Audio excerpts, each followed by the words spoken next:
الحمد لله نحمده ونستعينه ونستغفره ونؤمن به ونتوكل عليه ونعوذ بالله من شرور أنفسنا ومن سيئات أعمالنا من يهده الله فلا مضل له ومن يضلله فلا هادي له ونشهد أن لا إله إلا الله وحده لا شريك له ونشهد أن سيدنا ومولانا محمدا عبده ورسوله أما بعد أعوذ بالله من الشيطان الرجيم بسم الله الرحمن الرحيم يا أيها الذين آمنوا اتقوا الله حق تقاته ولا تموتن إلا وأنتم مسلمون وقال النبي صلى الله تعالى عليه وسلم الاعتبار بالخواتم أو كما قال عليه الصلاة والسلام۔ بزرگان محترم، السلام علیکم ورحمۃ اللہ وبرکاتہ۔ اس وقت ذہن میں بات یہ ہے کہ میں ماشاءاللہ آپ لوگ رمضان کے فضائل، مناقب وغیرہ تو سنتے ہی رہتے ہیں۔ حق تعالی ان تمام عبادات کو قبول فرمائے۔ مجھے اس وقت ذہن میں آیا کہ میں خاتمے کے سلسلے میں چند باتیں ذکر کروں۔ انسان کا جو خاتمہ ہے،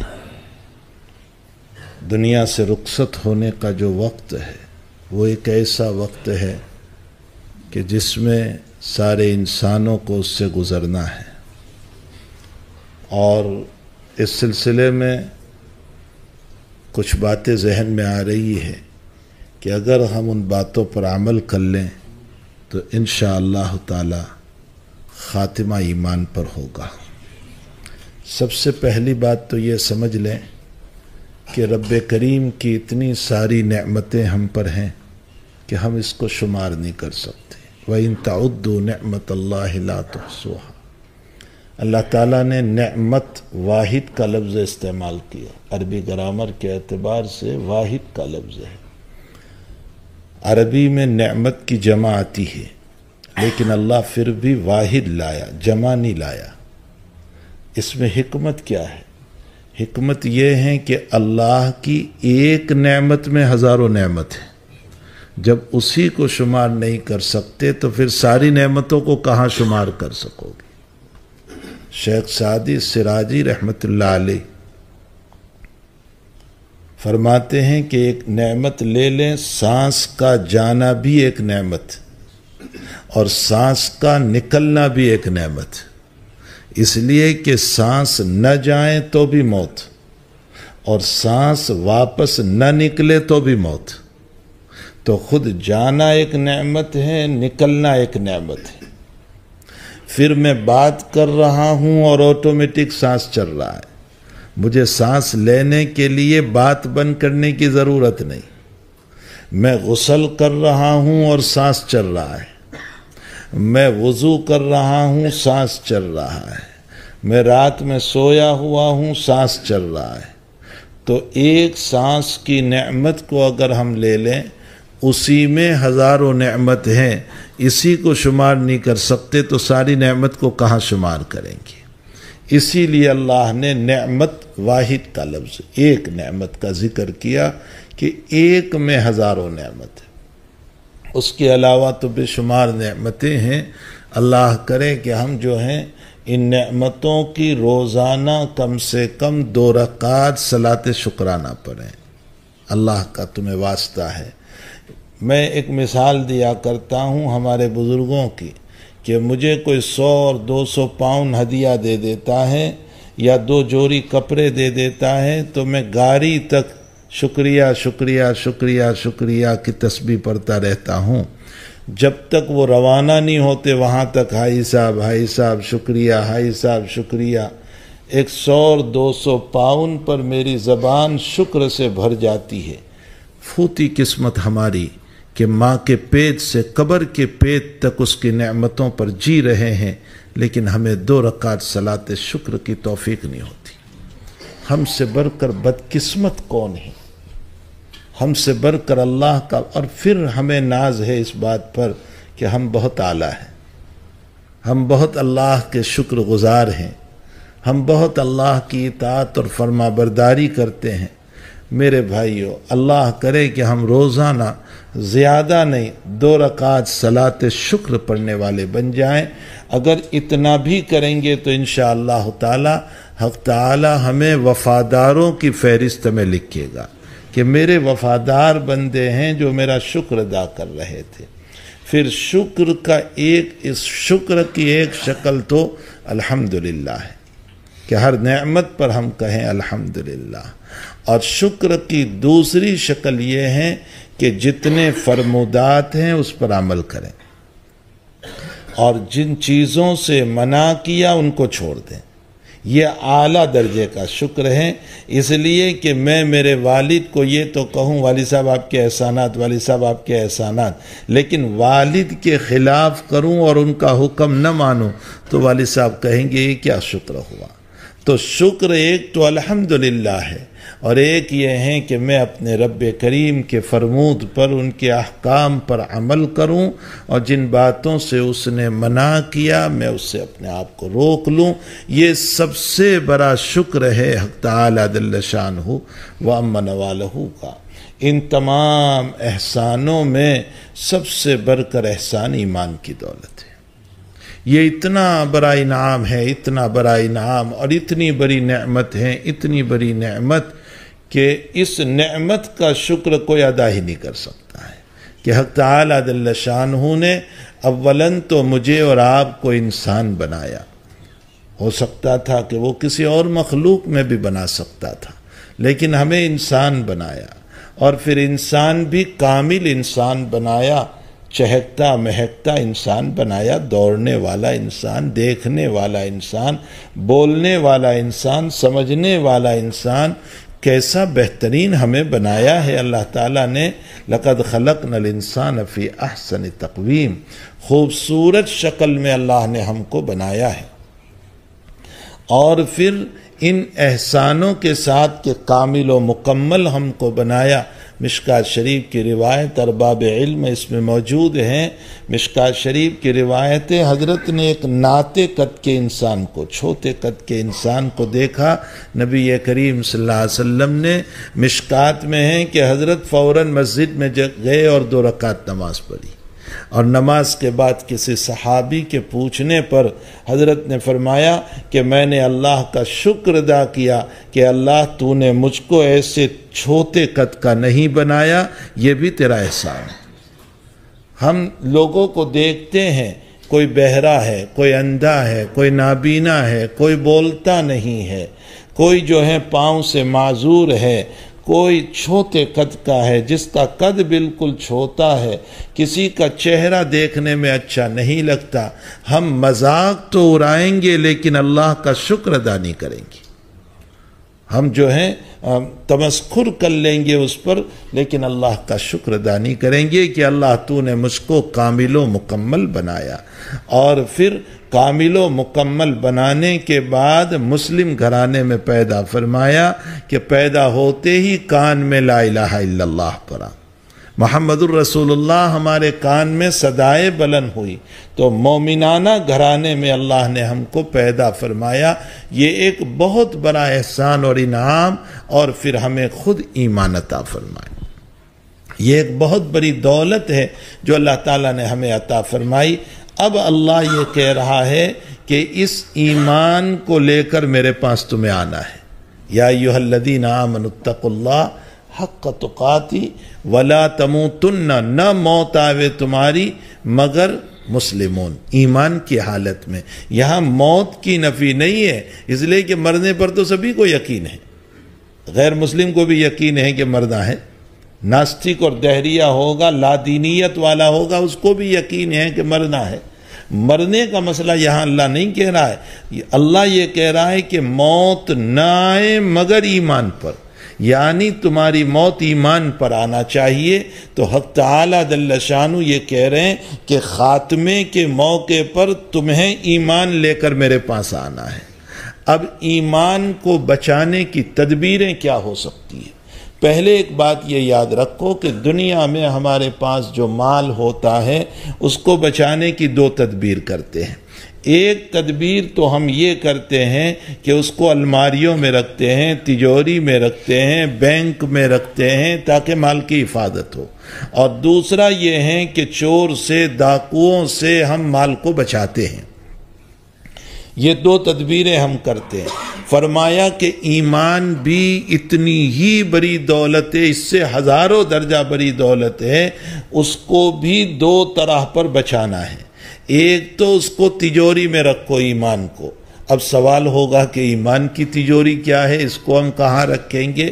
اعمال کی تجوری جو ہیں وہ ایمان کی تجوری ہے، یعنی ہم جو اعمال کریں گے، نماز، روزہ، زکوٰۃ، حج، اچھے اخلاق، اچھی زندگی، اچھے کیریکٹر، اچھی لائف، یہ ہیں تجوری، یہ ہیں الماری، اس کے ذریعے سے ایمان محفوظ رہے گا۔ اگر یہ نہیں ہوگا تو ایمان محفوظ نہیں رہے گا۔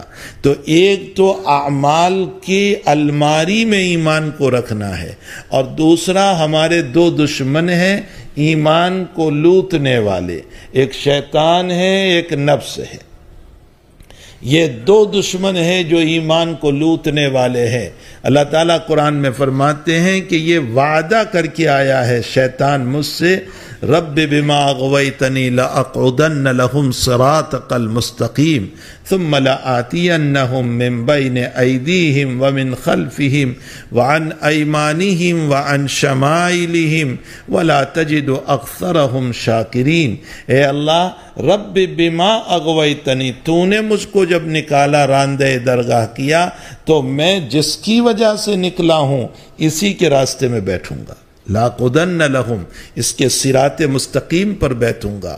کہاں؟ اس کے دائیں، اس کے بائیں، لیفٹ میں، رائٹ میں، آگے پیچھے، میں اس کے بیٹھوں گا۔ لَأَقْعُدَنَّ لَهُمْ صِرَاطَكَ الْمُسْتَقِيمَ ثُمَّ لَآتِيَنَّهُمْ مِنْ بَيْنِ أَيْدِيهِمْ وَمِنْ خَلْفِهِمْ وَعَنْ أَيْمَانِهِمْ وَعَنْ شَمَائِلِهِمْ وَلَا تَجِدُ أَكْثَرَهُمْ شَاكِرِينَ۔ اے اللہ، میں ان سب کو ناشکر بناؤں گا، یعنی بے ایمان بناؤں گا۔ یہاں ناشکرے سے مطلب بے ایمانی مراد ہے کہ میں ان کو بے ایمان بناؤں گا۔ اس لیے شیطان کی کوشش موت تک یہ رہتی ہے کہ آخری لمحے میں بھی یہ ایمان چھوڑ کر کے چلا جائے۔ تو ایک تو دشمن ہمارا یہ ہے، اور دوسرا دشمن ہمارا نفس ہے۔ افرأیت من اتخذ الہہ ہوا وَأَضَلَّهُ اللَّهُ عَلَىٰ عِلْمٍ وَخَتَمَ عَلَىٰ سَمْعِهِ وَقَلْبِهِ وَجَعَلَ عَلَىٰ بَصَرِهِ غِشَاوَةً فَمَن يَهْدِي۔ اللہ تعالیٰ قرآن کریم میں فرمایا، نہیں دیکھا ان لوگوں کو جو خواہشات پہ چل رہے ہیں، نفس کے تقاضوں پر چل رہے ہیں۔ أَفَرَأَيْتَ مَنِ اتَّخَذَ إِلَٰهَهُ هَوَاهُ وَأَضَلَّهُ اللَّهُ عَلَىٰ عِلْمٍ۔ اور جب خواہشات پر چلے تو پھر اللہ نے ان کو گمراہ کر دیا، پھر ان کے کان پر، ان کی آنکھوں پر، ان کے دل پر اللہ نے مہر لگا دیا۔ اور وہ مہر کون سا مہر ہے؟ ہدایت نہ ملنے کا مہر ہے۔ تو یہ دو دشمن ہیں ہمارے، ایک نفس ہے اور ایک شیطان ہے۔ یہ دونوں کے دونوں ہمارے ایمان لوٹنے کے لیے ہر وقت کوشش کرتے رہتے ہیں کہ ایمان لوٹ لیا جائے، ایمان سے بے ایمان بنا دیا جائے، اس کو کفر میں داخل کر دیا جائے۔ ساری زندگی ان کی کوششیں ہیں۔ ہمارے بزرگوں نے ایک مثال اور دی، فرمایا کہ دیکھو ایک انسان پانی جہاز بوٹ کو لے کر جا رہا ہے، اور سامان سے بھری ہوئی بوٹ ہے، تو مالک کو دو باتوں کا خطرہ ہوتا ہے، ایک تو موجوں میں بوٹ الٹ نہ جائے، دوسرا کوئی بڑا جانور آ کر کے بوٹ کو الٹا نہ دے۔ یہ دو خطرات ہیں۔ فرمایا ٹھیک اسی طرح ہمیں بھی اپنے ایمان کے لیے، ہم آخرت کے مسافر ہیں اور اپنی منزل کی طرف رواں دوا ہیں، تو ہمیں بھی یہ دو خطرات ہیں کہ کہیں یہ شیطان کی موجوں میں ایمان چلا نہ جائے اور کبھی نفس کی خواہشات کا جانور نکل کر کے ہمیں ہلاک نہ کر دے۔ یہ دونوں خطرات ہیں۔ علامہ قرطبی رحمۃ اللہ علیہ کا نام آپ نے سنا ہوگا۔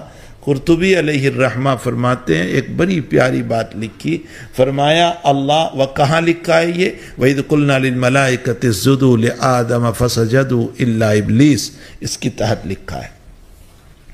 فرمایا اللہ ہم کو کہہ رہا ہے بہت بہت توجہ سے سنیں اور اپنی آخرت کی فکر کریں. فرمایا کہ اللہ ہم کو کہہ رہا ہے تم بے وفا ہو، ہم سب کو کہہ رہا ہے تم بے وفا ہو. اب ہم اللہ کو یوں کہیں گے کہ نماز بھی پڑھ رہے ہیں، روزے بھی رکھ رہے ہیں، دیکھو اتنا بڑا مجمع ہے، ابھی ساری مسجد نماز میں بھری ہوئی تھی، سب روزے دار ہیں ماشاءاللہ، زکوٰۃ بھی دے رہے ہیں، صدقہ بھی دے رہے ہیں، حج بھی کر رہے ہیں، عمرے پر عمرے بھی ہو رہے ہیں ماشاءاللہ تعالی. کیا بے وفائی تیری کر دی ہم نے؟ اس پر اللہ کا جواب قرآن و حدیث کی روشنی میں قرطبی نے لکھا. فرمایا کہ اللہ یوں کہنا چاہتا ہے کہ جنت تمہارا مقام ہے، تمہارا مکان ہے نا، میں نے تمہارے لیے بنایا ہے، میں تو رہوں گا نہیں، وہ تو تمہارے لیے بنایا ہے. اور اس کی ابتدا میں نے تمہارے ماں اور باپ سے کر بھی دی ہے کہ تمہارے والد آدم بھی اس میں رہے، تمہاری ماں رہی حوا، اور پھر تم سب کے سب وہاں جانے والے ہو.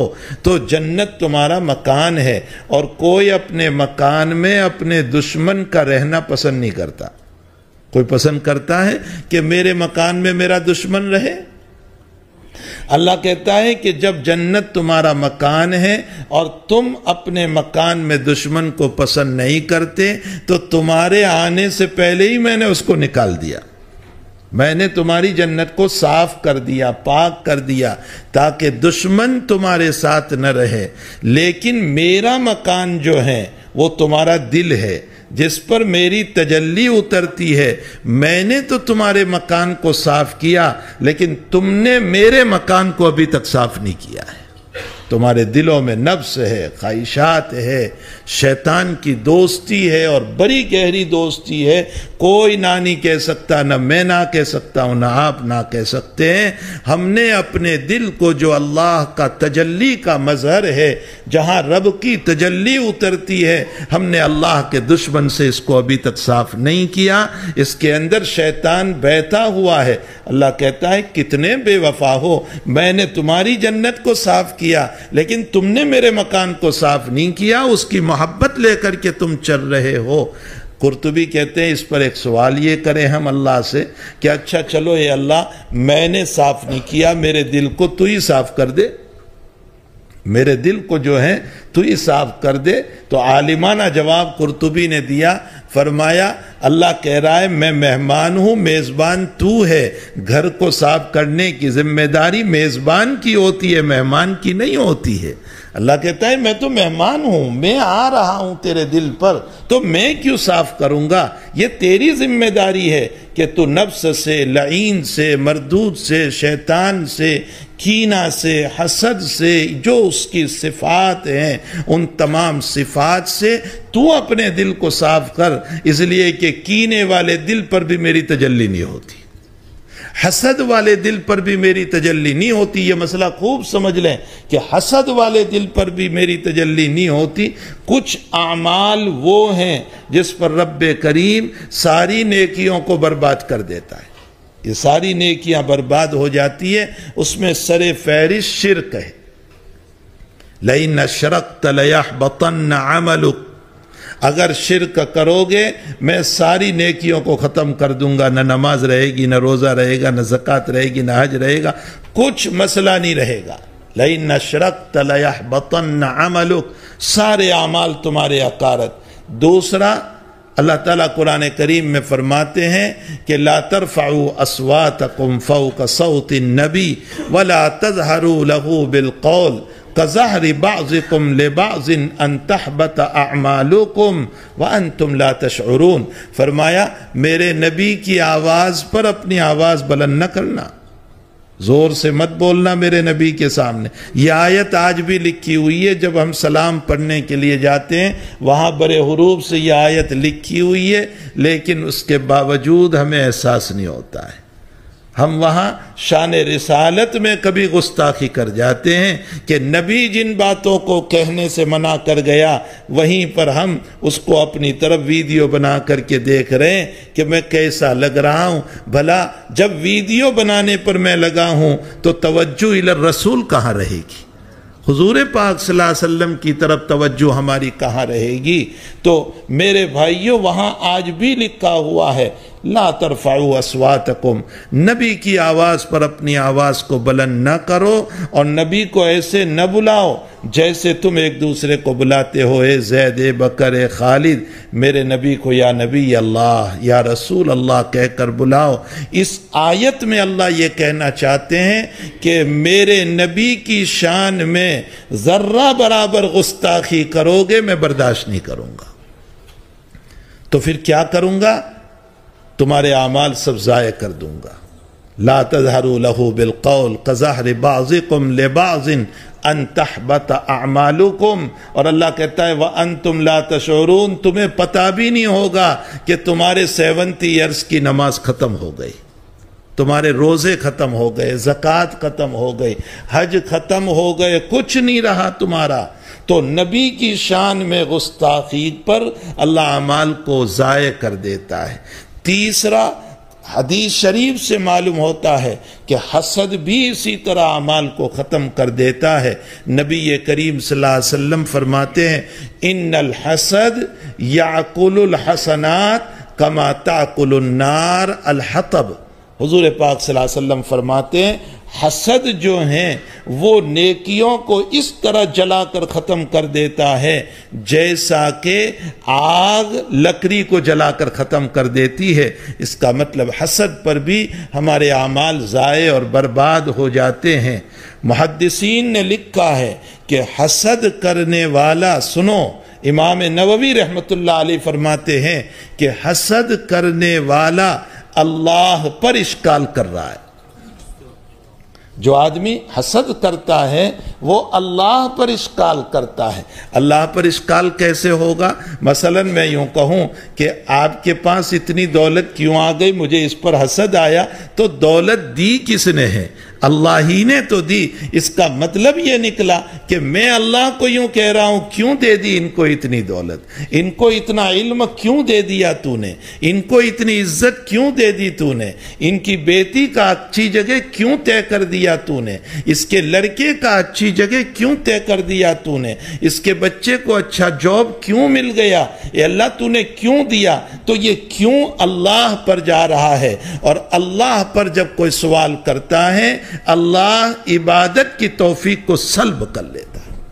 خطرات ہے یہ سب، اس لیے اپنے قلب کو حسد سے اور کینے سے، ان چیزوں سے اپنے آپ کو بہت بچانا چاہیے، صاف ستھرا دل رکھ کر کے چلنا چاہیے۔ میرے حسد سے کسی کی دولت نہ مجھے ملے گی، نہ علم ملے گا، نہ اس کی عزت ملے گی، بلکہ میری راتوں کی نیند حرام ہو جائے گی۔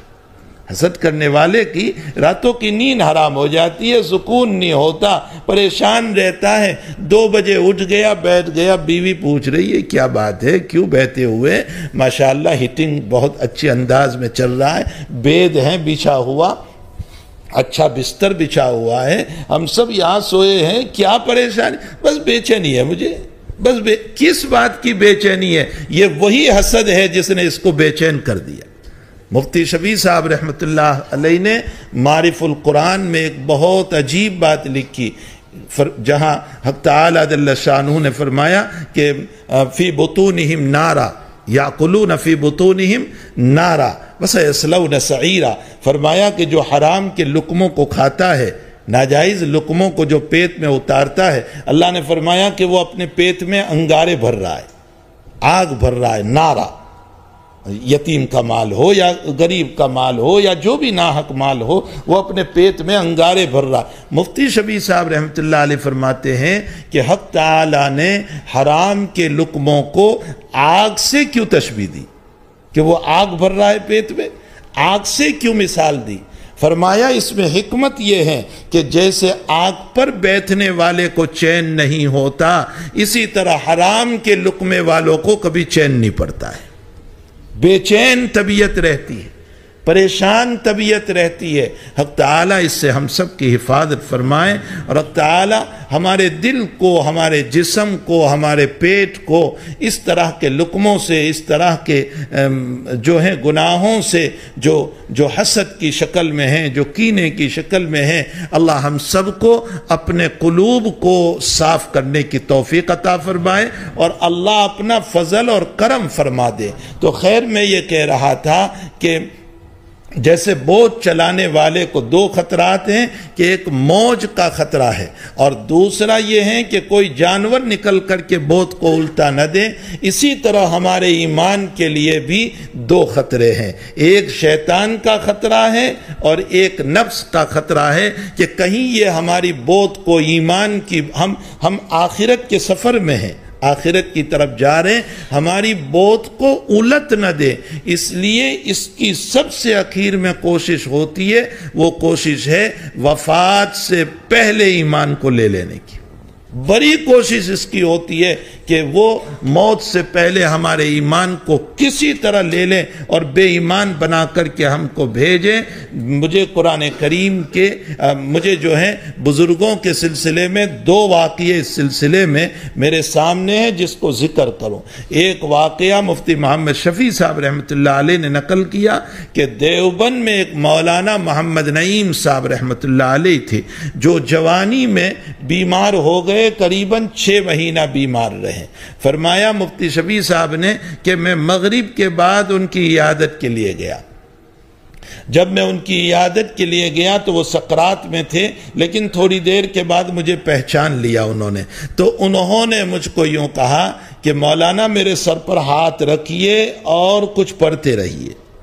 پہلے تو یہ کہا، اس کے بعد اچانک انہوں نے بولنا شروع کیا، ہت مردود، ہت مردود، یہاں سے میں نہیں دوں گا اپنا ایمان تجھے، نہیں دوں گا۔ لوگ سمجھے بکواس کر رہے ہیں، ہذیان ہو گیا ہے، سکرات کی وجہ سے بول رہے ہیں۔ مفتی شفیع صاحب فرماتے ہیں یہ ہذیان نہیں ہے، شیطان سے مقابلہ ہو رہا ہے، وہ ایمان لوٹنے کے لیے آپ کے اوپر توتا ہوا ہے۔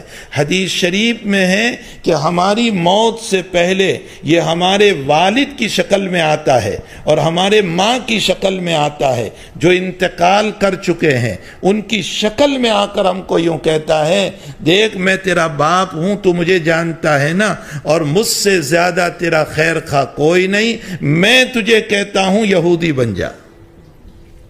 پھر ماں کہتی ہے کہ تو جانتا ہے میں تیری ماں ہوں، اور تجھے یقین ہے نا کہ میں تیری ماں ہوں، ماں سے بڑھ کر خیر خواہ کوئی نہیں، تو عیسائی بن جا، اسی میں تیری کامیابی ہے۔ یہ وفات کے موقع پر اس کے چکر ہوا کرتے ہیں، کبھی والد کی شکل میں اور کبھی ماں کی شکل میں۔ یہ من گھڑت بات نہیں سنا رہا ہوں، یہ فرمود ہے رسول اللہ صلی اللہ تعالیٰ علیہ وسلم کا۔ تو مولانا محمد نعیم صاحب جو ہیں وہ کہہ رہے ہیں مردود دور ہو جا، دفع ہو جا مجھ سے۔ اور اس کے بعد ان کے ہاتھ نہیں اٹھ رہے تھے تو اتنے ذرا سے ہاتھ اٹھائے۔ یہ مفتی شفیع صاحب نقل فرما رہے کہ ذرا سے اتنے ہاتھ اٹھائے، اور اس کے بعد فرمایا اللہ تو نے کہا ہے کہ سبقت رحمتی غضبی، میری رحمت میرے غصے پر غالب ہے، اے اللہ غصہ ٹھنڈا کر دے، رحمت کی چادر ڈال دے۔ اے اللہ غصہ ٹھنڈا کر دے، رحمت کی چادر ڈال دے، اگر رحمت رہی تو مردود سے میں بچ جاؤں گا۔ یہ جملے بولتے جا رہے ہیں۔ کسی نے اس درمیان تلقین کی ان کی کہ لا الہ الا اللہ پڑھو، یہ کیا بول رہے ہیں؟ تو انہوں نے کہا اتنا کیوں بول رہے ہو، محمد الرسول اللہ بھی پڑھو۔ خود کہہ رہے ہیں کہ صرف لا الہ الا اللہ نہیں، آگے محمد الرسول اللہ بھی پڑھو، اس لیے کہ اسی پر یہ میرا ایمان لوٹنے پر آیا ہوا ہے۔ مولانا مفتی شفیع صاحب رحمۃ اللہ علیہ فرماتے ہیں کہ قریباً 1 گھنٹے تک اسی طرح مقابلہ چلتا رہا، اور ہم برابر سنتے رہے اس بات کو کہ دور ہو جا، دور ہو جا، دور ہو جا۔ کبھی محمد الرسول اللہ، کبھی لا الہ الا اللہ، کبھی لا الہ الا انت سبحانک انی کنت من الظالمین پر رہے تھے، اور آخری ان کا کلمہ فضل رب، جو کلمہ آخری ان کا ہے جو مفتی شفیع صاحب نے نقل کیا، فضل رب ہو گیا، اللہ میں چل رہا ہوں، روح نکل گئی۔ یہ فضل رب ہو گیا کیا مطلب؟ شیطان سے بچ گیا، فضل رب ہو گیا۔ اللہ تو مجھے لے لے، بس یہ کہہ کر کہ ان کی جان نکل گئی۔ میرے بھائیوں، یہ یقینی بات ہے کہ اعتبار خاتمے کا ہے، اور خاتمے ہی پر یہ ہمارے ایمان لوٹنے پر آتا ہے۔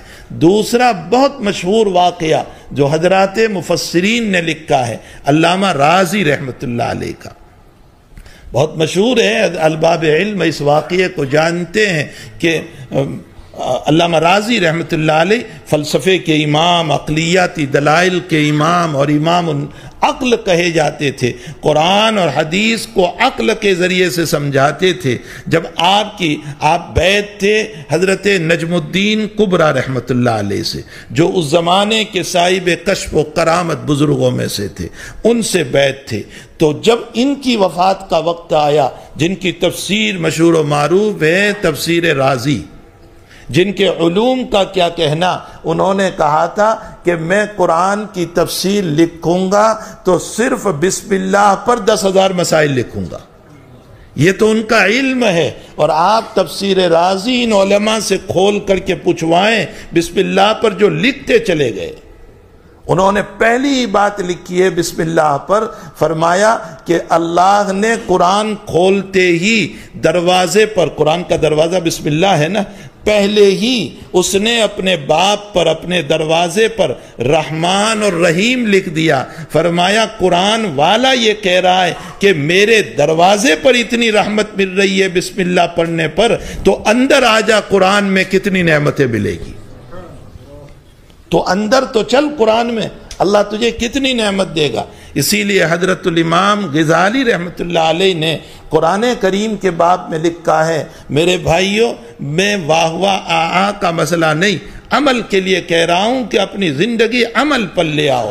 امام غزالی رحمۃ اللہ علیہ فرماتے ہیں کہ تمام عبادتوں کا ثواب مکمل کرنے پر ملتا ہے۔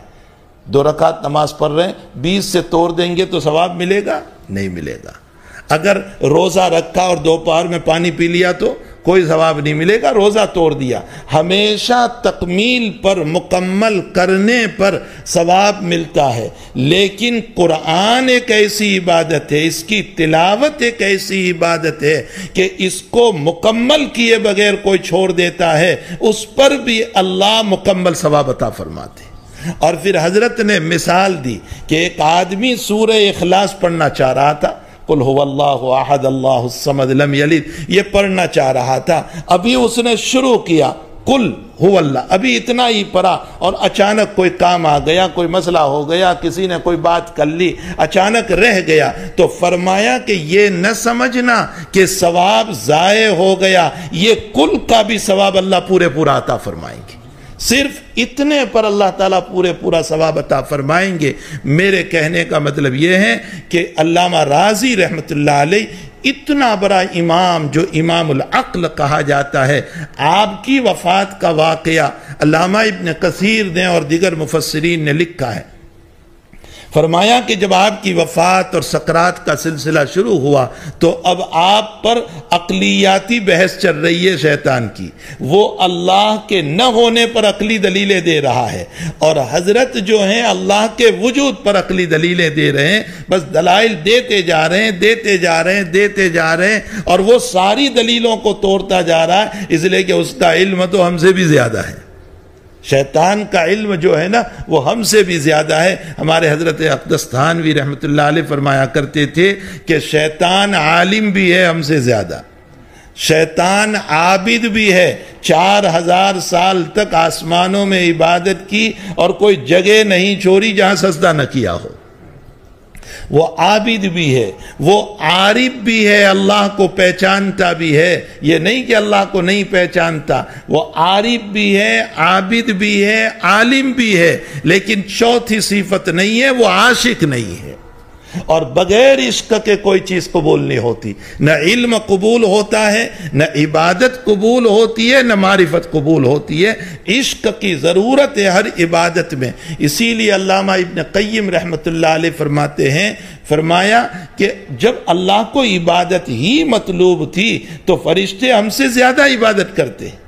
جو رکوع میں ہے وہ رکوع میں، جو سجدے میں ہے وہ سجدے میں، جو قیام میں ہے وہ قیام میں ہے۔ کتنی عبادت. ہمارا تو رکوع بھی جو ہے بہت مختصر ہوتا ہے، امام صاحب نے ذرا سا طویل کر دیا تو دوسرے دن کہیں گے حضرت لمبا ہو گیا، ذرا مختصر کیجئے. اگر قیام تھوڑا سا طویل ہو گیا تو ذرا فیکم الضعیف والمریض وذل حاجہ حدیثیں بھی ہم کو یاد آ جاتی ہے کہ تمہارے پیچھے ضعیف بھی ہے اور مریض بھی ہے اور ضرورت مند بھی ہے، ذرا رعایت کیجئے امام صاحب. تو ہمارے نہ رکوع اتنے طویل، نہ سجدے اتنے طویل، نہ قیام اتنا طویل. پھر اللہ نے اگر عبادت ہی مقصود تھی تو فرشتے بہت عبادت کرتے تھے، ہم کو کیوں پیدا کیا؟ کیا ضرورت پڑی تھی کہ اللہ نے ہم کو پیدا کیا؟ علامہ ابن قیم رحمۃ اللہ علیہ فرماتے ہیں کہ فرشتے عبادت ضرور کرتے ہیں لیکن ان کے پاس نفس نہیں ہے، اور جب نفس نہیں ہے تو وہاں پر عشق نہیں ہوتا، اور اللہ عشق والی عبادت چاہتا تھا، اس لیے بندے کو پیدا کیا. بندے کے سجدے میں جو عشق ہے، بندے کے قیام میں جو عشق ہے. ہمارے شاہ فضل حق گنج مراد آبادی رحمۃ اللہ علیہ سلسلہ نقش بندیہ کے بہت بڑے بزرگ حضرت تھانوی رحمۃ اللہ علیہ کو فرماتے ہیں، اشرف علی جب میں قرآن پڑھتا ہوں تو مجھے ایسا لگتا ہے کہ میری زبان پر کسی نے گنے کا رس ڈال دیا. فرمایا میں جب سجدے میں جاتا ہوں تو مجھے ایسا لگتا ہے اللہ نے مجھ سے پیار کر لیا. یہ عشق والی عبادت اللہ چاہتا تھا. اسی لیے بندہ جب عشق کے ساتھ الا اللہ کا نعرہ لگاتا ہے تو اللہ کے عرش کو ہلا دیتا ہے. تو حقیقت یہ ہے کہ اللہ کو عشق والی عبادت چاہیے. شیطان کے پاس عبادت بھی ہے، معرفت بھی ہے، علم بھی ہے، لیکن عشق نہیں ہے. اور عشق نہیں تھا اسی لیے تو اس نے بات نہیں مانی. اگر عاشق ہوتا تو وہ ضرور اللہ کی بات کو مان لیتا. عشق میں ساری باتیں مانی جاتی ہے. عشق نہیں تھا اسی لیے اللہ کی بات کو اس نے نہیں مانا. تو بہرحال میں یہ کہہ رہا تھا میرے بھائیوں کہ فخر رازی کے ساتھ جب اس کی بحث چلی اور عقلی دلائل چلے تو ان دلائل پر حضرت کی دلیلیں اللہ کے وجود پر دیتے گئے اور وہ دلیلوں کو توڑتا گیا. اور اخیر میں اس نے یوں کہا، جواب جب حضرت دیتے تھے اس سے انداز آ رہا تھا کہ وہ کیا کہہ رہا ہے. اخیر میں اس نے یوں کہا کہ جب توحید پر تیری دلیل نہیں ہے تو پھر محمد الرسول اللہ پر کیا دلیل ہے؟ یہ ساری باتیں جب چلی تو آپ کے شیخ نجم الدین کبرا رحمت اللہ علیہ کی توجہات اور ان کی برکت سے اخیر میں آپ کو یہ جواب دیا نجم الدین کبرا نے اپنے مرید کو کہ کیوں بحث کر رہا ہے اس سے، کہہ دے اس کو میں بلا دلیل اللہ کو مانتا ہوں، مجھے کوئی دلیل کی ضرورت نہیں ہے، میں بلا دلیل کے اللہ کو مانتا ہوں. جب یہ جواب دیا تب جا کر کے بحث و مباحثہ ختم ہوا. میں یہ بتانا چاہتا ہوں کہ وفات کے موقع پر شیطان ہمارا ایمان لوٹنے کی انتھک کوشش کرتا ہے. ایسے موقع پر ہم اپنے مایوس نہیں ہونا ہے. ان باتوں کو سن کر کے اب شاید آپ مایوس ہو گئے کہ پھر تو ہمارا حال کیا ہوگا، یہ راضی کا یہ حال ہوا اور فلاں کا یہ حال ہوا تو ہمارا کیا حال ہوگا. مایوس نہیں ہونا ہے. ہمارے اکابر نے ایمان پر موت کے لیے وہ چیزیں بھی بیان فرمائی اور قرآن اور حدیث سے بیان فرمائی. پہلی چیز تو بیان فرمائی کہ قرآن کریم سے شغف رکھو. قل نزلہ روح القدس من ربک بالحق لیثبت الذین آمنوا بالقول الثابت وہدی وبشری للمؤمنین. فرمایا جو قرآن نبی کریم صلی اللہ علیہ وسلم پر نازل ہوا اگر اس سے شغف رکھیں گے تو اس کی برکت سے اللہ تعالیٰ کی نصرت اور مدد اترے گی اور مومن اپنے ایمان کے ساتھ جائے گا. اس کے ذیل میں محدثین نے لکھا ہے کہ قرآن سے شغف کے 4 طریقے. قرآن کا پہلا تعلق یہ ہے کہ قرآن کریم سے محبت کرو. میری پیاری کتاب ہے، اللہ کا کلام ہے، قرآن سے خوب محبت کرو. نمبر 2 قرآن کریم کی تلاوت کرو. نمبر 3 قرآن کریم کی باتوں پر عمل کرو. اور نمبر 4 قرآن کریم کی تبلیغ کرو. یہ 4 باتیں ہیں، یعنی اللہ کی باتوں کو دوسروں تک پہنچاؤ. نمبر 1 محبت، نمبر 2 تلاوت، نمبر 3 اس پر عمل، اور نمبر 4 اس کی تبلیغ۔ فرمایا یہ ہیں شغف قرآن کریم سے، جو ان 4 باتوں کو اپنی زندگی میں بسائے گا اللہ کی نصرت اترے گی اور شیطان ذلیل ہوگا۔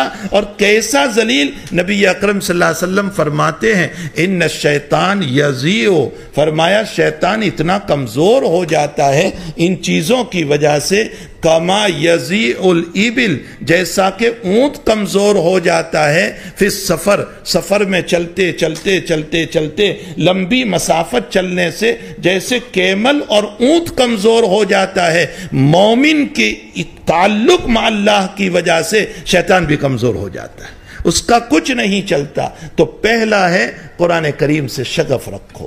نمبر 2 اعمال صالحہ والی زندگی رکھو۔ یثبت اللہ الذین آمنوا بالقول الثابت فی الحیات الدنیا وفی الآخرہ۔ اللہ تعالیٰ فرماتے ہیں اللہ تعالیٰ مومنوں کو جو اعمال صالحہ والے ہیں ان کو دنیا میں بھی ثابت قدم رکھے گا، اور آخرت کا معنی موت ہے، اور موت کے موقع پر بھی ثابت قدم رکھے گا۔ یثبت اللہ الذین آمنوا بالقول الثابت فی الحیات الدنیا وفی الآخرہ۔ تو اعمال صالحہ والی زندگی رکھو۔ اور تیسرا ذکر کا معمور رکھو۔ یہ وہ اعمال ہے جو قرآن سے ثابت ہیں، جس پر حسن خاتمہ کی طرف اشارہ کیا گیا ہے۔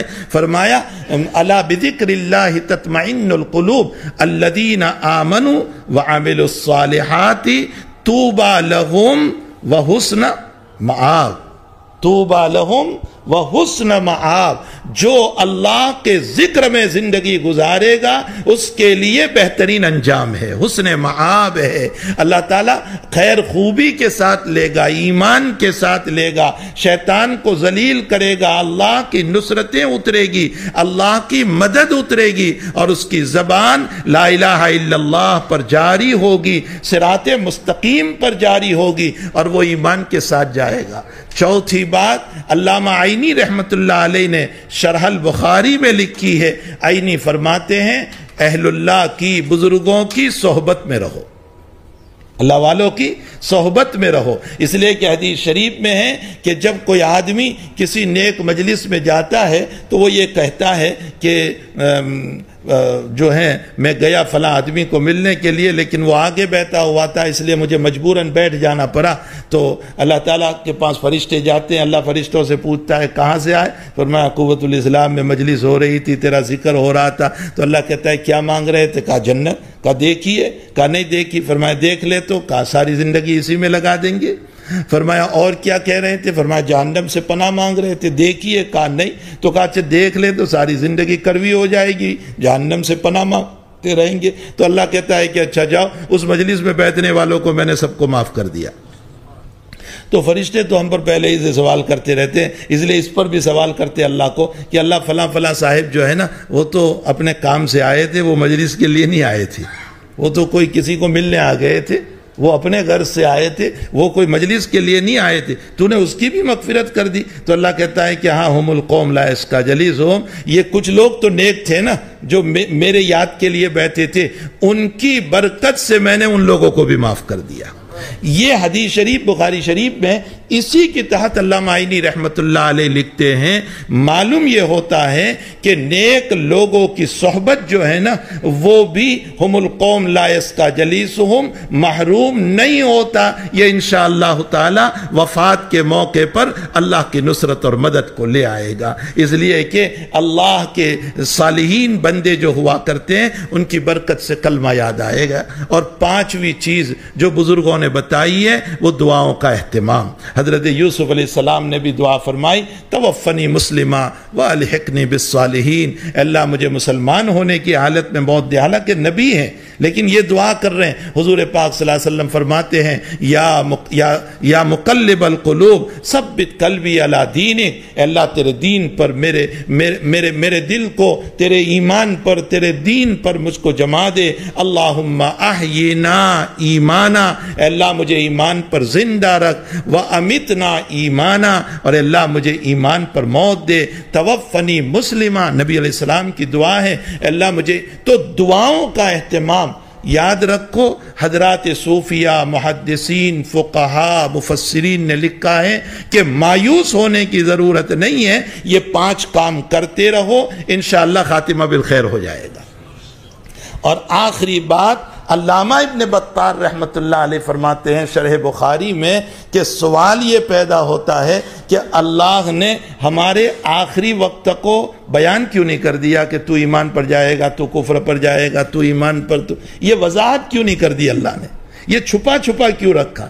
ابن بطال فرماتے ہیں اگر اللہ وضاحت کر دیتا، حکمت ہے، اگر وضاحت کر دیتا تو جو ایمان پر مرنے والا ہے وہ غرور و تکبر پر آ جاتا، اور جو کفر پر مرنے والا ہے وہ اور زیادہ نافرمانیوں پر اتر جاتا۔ اس لیے اللہ نے اس کو مخفی رکھا، چھپا کر رکھا، اور بندوں کو یہ بتایا کہ ایمان نام ہے بین الخوف والرجاء، امید بھی رکھو اور اللہ سے ڈرتے بھی رہو۔ میرے بھائیوں، ہمیں چاہیے کہ ہمیں اپنے آخرت کی فکر کرنا چاہیے، چونکہ یہ راستہ وہ ہے جس راستے کو ہر ایک کو پار کرنا ہے۔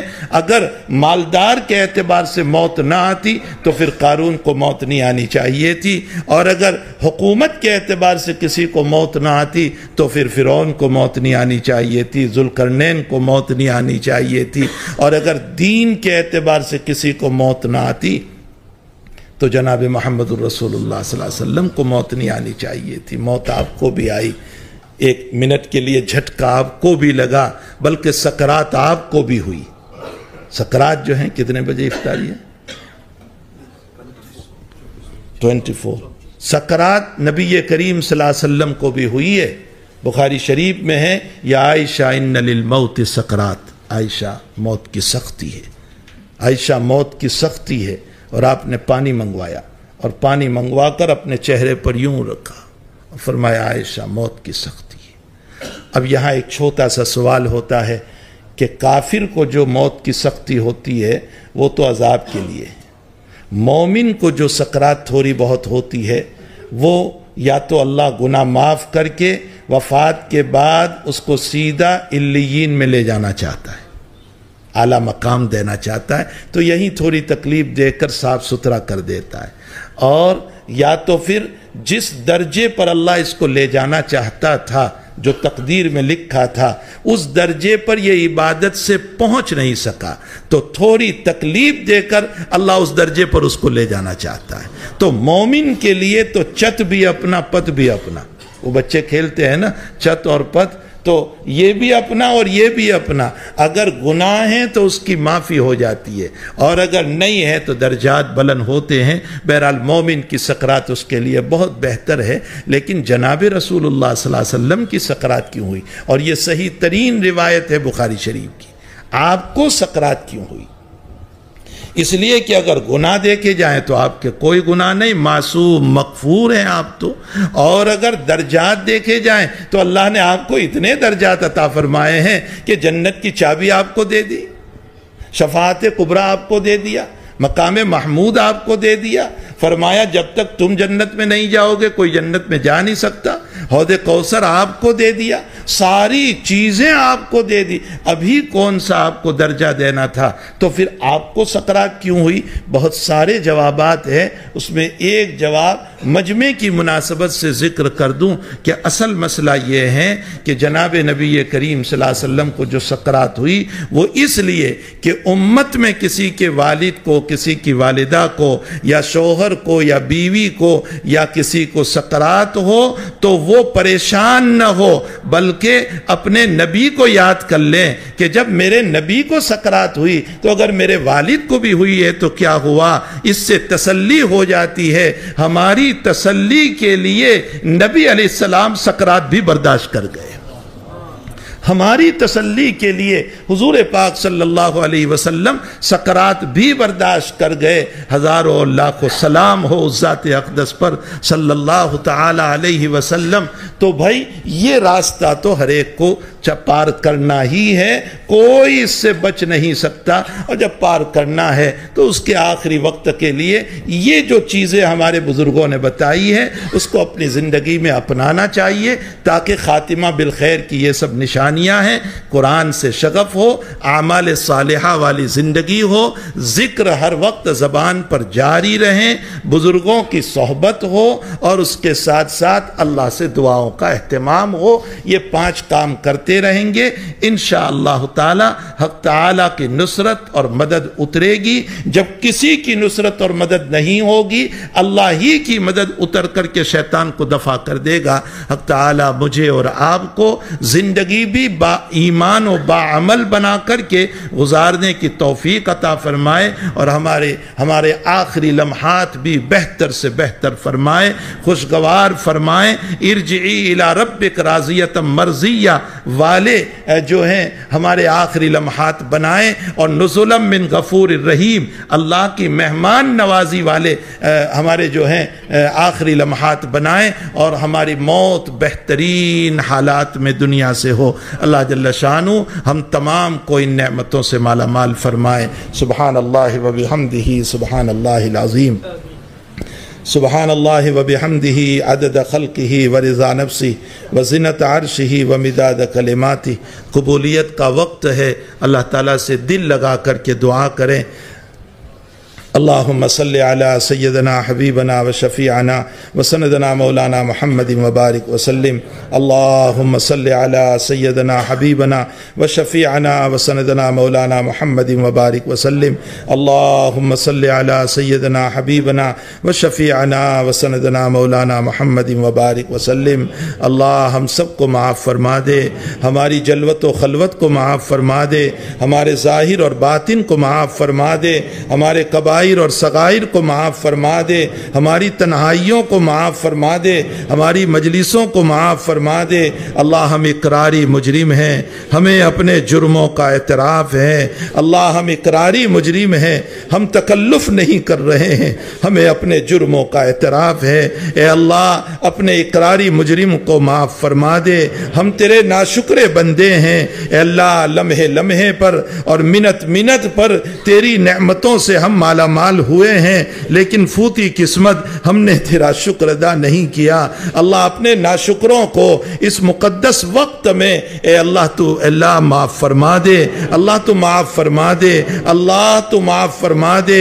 اے الہ العالمین جب کوئی مزدور مزدوری پوری کرتا ہے، کام پورا کرتا ہے، اس کی مزدوری دی جاتی ہے۔ اے اللہ تیرے بندوں اور بندیوں نے اپنا کام آج کا پورا کیا ہے اور روزے کے اختتام پر آئے ہیں۔ اے اللہ ہماری مزدوری یہ ہے کہ ہم تجھ سے معافی مانگ رہے ہیں، ہمیں معاف فرما دے۔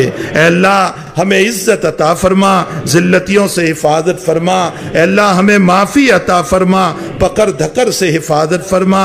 اے اللہ ہمیں اپنی طرف سے اے اللہ حلال روزی عطا فرما، حرام سے ہم سب کی حفاظت فرما۔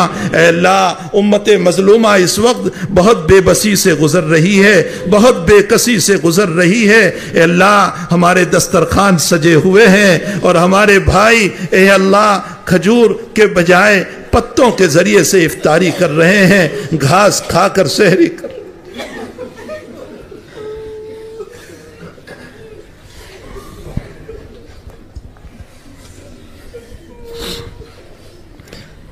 اللہ ہمارے دکھڑوں کو سننے والا کوئی نہیں رہا، تو ہی ایک رب ہے جس کو ہم اپنے دکھڑے سناتے ہیں، تو ہی ایک رب ہے جسے ہم اپنے دکھڑے سناتے ہیں، تو ہی ایک رب ہے جسے ہم اپنے دکھڑے سناتے ہیں۔ اے اللہ ان کے لیے روزی کا انتظام فرما دے۔ تیری ذات تو وہ ہے کہ خبیب رضی اللہ تعالیٰ عنہ کو جب قید کیا تھا تو ان کے قید خانے میں تو نے روزی پہنچائی تھی، تو مالک ہے۔ اے اللہ ان پر آسمانوں سے روزی برسا دے۔ اے اللہ ان کی روزی کا انتظام فرما دے، ان کی روزی کا انتظام فرما دے۔ اے اللہ ان کی رمضان تڑپنے میں گزر رہی ہے، ان کے بچے معصوم بلک رہے ہیں، ان کے ہاتھوں میں جنازے ہیں۔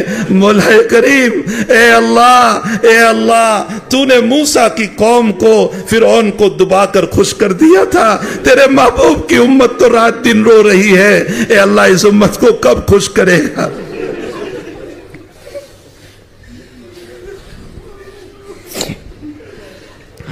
اللہ تیرا حبیب ہاتھ پھیرتا تھا، بطور معجزہ شفا ہو جاتی تھی۔ اللہ تیرا نبی لعاب لگا دیتا تھا، آنکھیں اچھی ہو جاتی تھی۔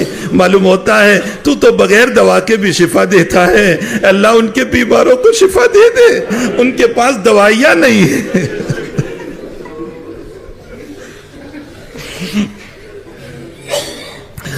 اللہ ان کو بغیر دواؤں کے شفا عطا فرما دے۔